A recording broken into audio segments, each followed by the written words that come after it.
तमिलनाडु के कृष्णागिरी डिस्ट्रिक्ट का छोटा सा गांव चिन्नाटी, जहां आज 2 नवंबर 2025 के दिन बेहद गमगीन माहौल है, क्योंकि इसी गांव में रहने वाले सुरेश और भारती का 5 महीने का बेटा ध्रुवन आज इस दुनिया में नहीं रहा। वही बेटा जिसको पाने के लिए सुरेश ने हजारों मिन्नतें की थी, जिसके लिए उन्होंने पाई पाई जोड़ के 1 लाख इकट्ठा किए थे, क्योंकि सुरेश ने मन्नत मांगी थी कि अगर उनके घर बेटा हुआ तो वह 1 लाख से कोई धार्मिक अनुष्ठान करवाएगा। और जब जुलाई 2025 को ध्रुवन का जन्म हुआ तो उनकी 2 बेटियों के बाद एक बेटे की इच्छा भी पूरी हो गई। लेकिन अफसोस कि मात्र 5 महीने की उम्र में उनके बेटे की सांसें थम चुकी थी। और ये हुआ 2 नवंबर की दोपहर 3 बजे तक, जब भारती ने रोते हुए सुरेश को खबर दी कि उनके बेटे की सांसें नहीं चल रही है। भारती ने बताया कि वह अपने बेटे को दूध पिलाते पिलाते यानी ब्रेस्ट फीडिंग के दौरान सो गई थी, और जब उनकी आंख खुली तो ध्रुवन की सांसें बंद थी।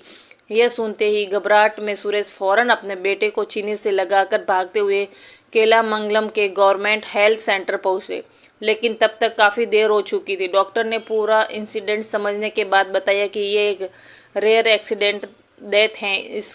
इसमें जहां तक उसका बेटा ब्रेस्ट फीडिंग के दौरान सफोकेट हो गया, जिसे मेडिकल साइंस में एक्सीडेंटल सफोकेशन यानी एप्सीरेशन कहते हैं, जिसमें बच्चे की नाक में एयर फ्लो मदर की ब्रेस्ट से प्रेशर होने के दलते ब्लॉक हो जाता है। और ऐसा तब होता है जब ब्रेस्ट फीडिंग के दौरान या तो बच्चा या फिर माँ सो जाए, स्पेशली जब बच्चा सॉफ्ट सरफेस लाइक बेड और काउंस के क्रैंडल पोजीशन से लेटा हो। डॉक्टर ने बच्चे का पोस्टमार्टम सजेस्ट किया, लेकिन अपने बच्चे की बॉडी को पोस्टमार्टम के लिए कट किए जाने के ख्याल से सुरेश घबरा गए और उन्होंने इसके लिए मना कर दिया। आखिरकार डॉक्टर ने बच्चे की डेड बॉडी फैमिली को हैंड ओवर कर दिया और सुरेश के परिवार के बाकी रिलेटिव के साथ उसे गांव में ही दफन कर दिया। सुरेश और भारती का रो रो कर बुरा हाल था।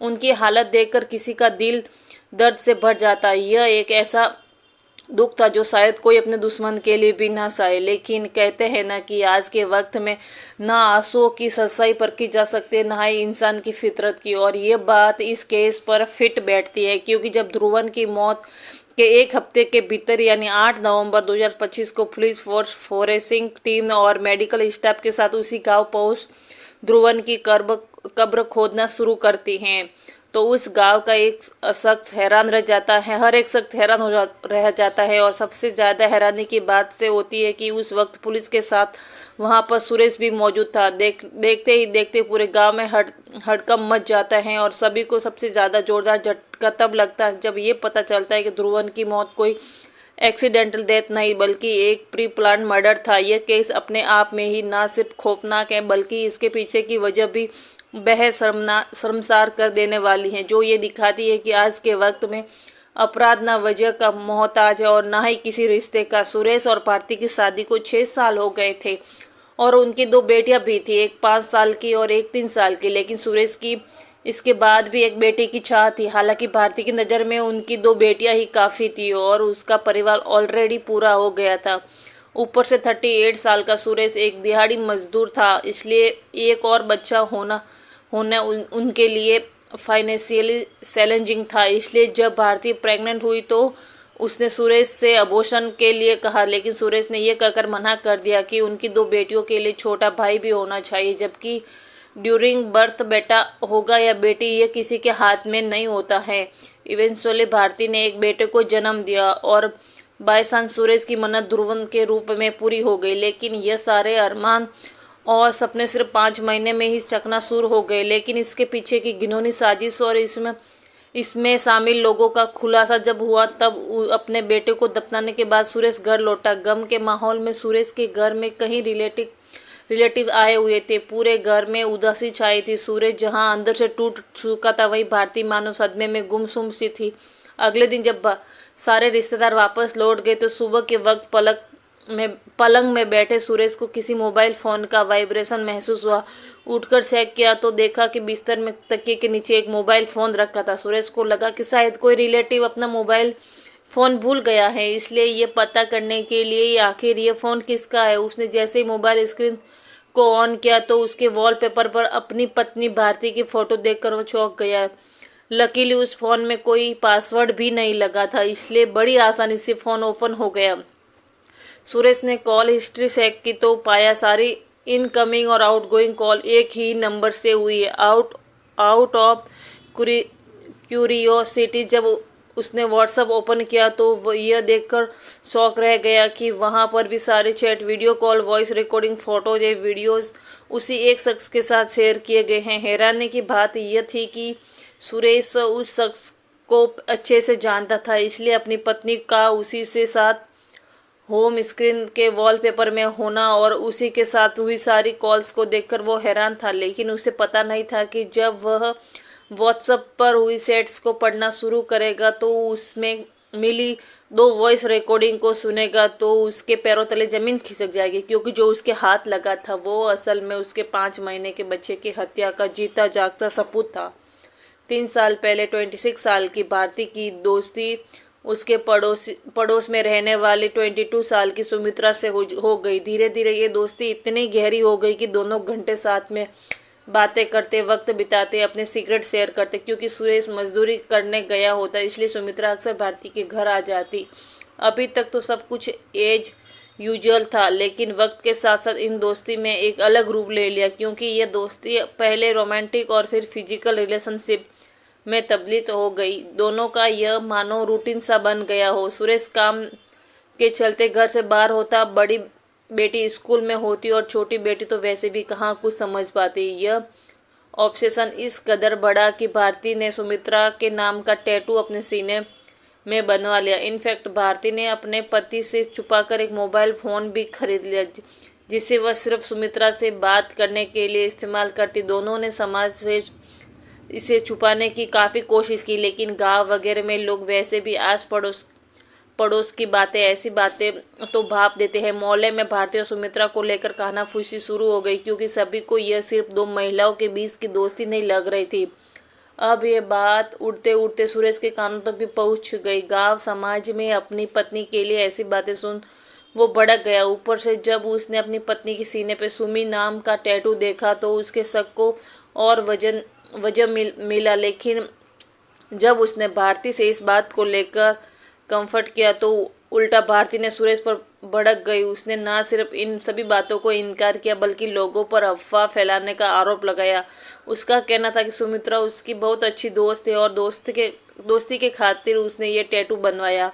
हालांकि मामला यहाँ शांत नहीं हुआ और दोनों के बीच इस बात को लेकर आए दिन झगड़े होने लगे और वह इतने बढ़ गए कि एक दिन भारती झगड़ा कर अपने मायके चली गई। भारती ने अपने माता पिता से भी वही बात कही और सुमित्रा को सिर्फ अपना अच्छा दोस्त बताया।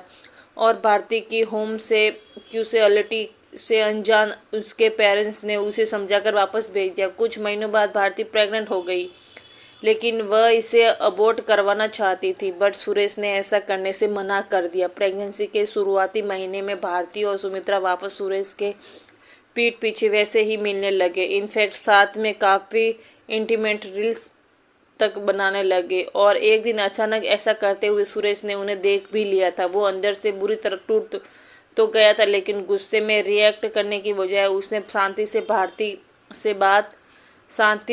से बात कर उसे समझाने की कोशिश की। उसे समझाया, समाज, इज्जत, अपनी बेटियों और होने वाले बच्चे का वास्ता दिया। उसने भारती को समझाया कि सुमित्रा की अभी शादी भी नहीं हुई है और उसके आगे उसकी पूरी जिंदगी पड़ी है, जो इन सब के चलते बर्बाद हो जाएगी। और यही समझाने के लिए सुरेश ने सुमित्रा को भी वार्निंग दी और इस रिलेशन को ख़त्म करने के लिए कहा, क्योंकि उस वक्त दोनों इन बिटवीन द एक्ट पकड़े गए थे। इसलिए मामले को शांत करने के लिए वह सुरेश की कई सारी बातें मानने को तैयार हो गए और उनसे माफ़ी मांगते हुए दोबारा ऐसा ना होने का वादा किया। आखिरकार कुछ महीनों बाद भारती ने बेटे को जन्म दिया, जिससे उसका घर खुशियों से भर उठा। लेकिन इन खुशियों के पीछे एक ऐसा अंधेरा पनप रहा था जिससे अभी अनजान थे। हर माँ जानती है कि बच्चे के पैदा होने के बाद ज़िंदगी पूरी तरह बदल जाती है। दिन और रात एक हो जाते हैं। बच्चे को दूध पिलाना, उसे संभालना, जाकर उसका ख्याल रखना और हर एक ज़रूरत पूरी करना। ऐसे में माँ के लिए उसका बच्चा ही सब कुछ होता है और ऐसा ही कुछ भारती के साथ भी था। और इसी वजह से सुमित्रा से उसकी बातचीत तक कम हो गई। यही चीज़ सुमित्रा को पसंद नहीं आई और वो गुस्से में भारती को कभी वॉइस नोट तो कभी टेक्स्ट पर अपनी नाराज़गी जाहिर करने लगी। वो उससे कह दी कि तुम पहले जैसी मुझसे बात नहीं करती, पहले कितनी केयर करती थी, अब तो मुझे अपने पति और बच्चों से अलावा और कुछ दिखता ही नहीं। तुम्हारी फैमिली कंप्लीट हो गई है, इसलिए अब मैं तुम्हारे लिए बेकार हो गई हूँ। उससे भारती को इमोशनल ऑडियो मैसेज भेजना शुरू कर दिया। तुम मेरी परवाह नहीं करती, हमारे साथ की सारी फ़ोटो डिलीट कर दो और मुझे भूल जाओ। अब मुझे दोबारा कभी बात मत करना। जैसे कॉलेज गोइंग कपल्स पॉजेसिवनेस में छोटी छोटी बातों को लेकर लड़ते हैं, सुमित्रा भी वैसे ही रिएक्ट करने लगी, इमोशनल जेल्स और डिमांडिंग। अब भारती के लिए ये एक गिल्ट बन गया। उसे लगने लगा कि बच्चे का आना ही उसके बीच दूरी लाया है। धीरे धीरे वह गिल्ट एक डर में बदलने लगा, डर कि कहीं सुमित्रा उसे छोड़कर ना चली जाए। इसलिए अगले दिन उसे सुमित्रा को कॉल कर अपने घर बुलाया। सुरेश वैसे ही घर पर नहीं था, इसलिए काफ़ी अरसे बाद एक दूसरे को साथ पाकर जैसे कि वह फिजिकली इंटीमेट होने लगे। उसी बीच भारती का बेटा भूख के चलते रोने लगता है। अब इससे सुमित्रा इरिटेट हो जाती है और गुस्से में भारती से चिल्लाती है, अगर ये बच्चा ऐसे ही रोता रहा तो हम कभी सहन से नहीं जी सकेंगे, इसे मार दो, तब हम दोनों साथ में खुश रह पाएंगे। यह बात सिर्फ गुस्से में नहीं कही थी, यह एक जहर था जो भारती के दिलो दिमाग में घुल गया। और इसका असर इस कदर हुआ कि 1 नवंबर की दोपहर 3 बजे सुरेश जब अपनी बहन के साथ किसी काम से गया हुआ था, तब मौके का फ़ायदा उठाकर भारती ने एक ऐसा कदम उठाया जिसकी कल्पना कोई नहीं कर सकता था। सबसे पहले उसने उस मात्र 5 महीने की नन्ही जान को अपनी गोद में लिटाया। वही माँ की गोद जो एक बच्चे के लिए दुनिया की सबसे सुरक्षित जगह होती है। ध्रुवन के लिए वो उसके कत्ल का मैदान बन चुकी थी। सर पर खून सवार भारती ने उस मासूम के मुंह और नाक को अपने हाथों से बंद कर दिया ताकि वह सांस ना ले पाए। कुछ ही सेकंड में ध्रुवन चटपटाने लगा। बेबस लाचार सिर्फ हाथ पैर ही पटक सकता था। आखिरकार कुछ ही मिनटों में ध्रुवन ने दम तोड़ दिया।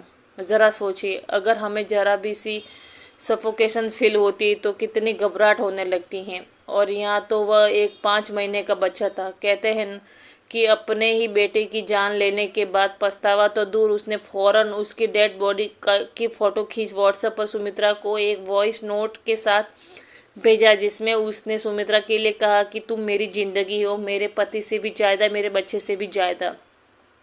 भारती के अंदर एक पल को भी अफसोस नहीं जागा, ना कोई आंसू थे, ना कोई पछतावा, सिर्फ एक ठंडी सी तसल्ली कि अब सुमित्रा उसे छोड़कर नहीं जाएगी। जरा सोचो, कैसी माँ थी वो। नहीं, वह माँ थी ही नहीं, उसे तो डायन भी नहीं कह सकते, क्योंकि डायन भी साथ घर छोड़कर वार करती है।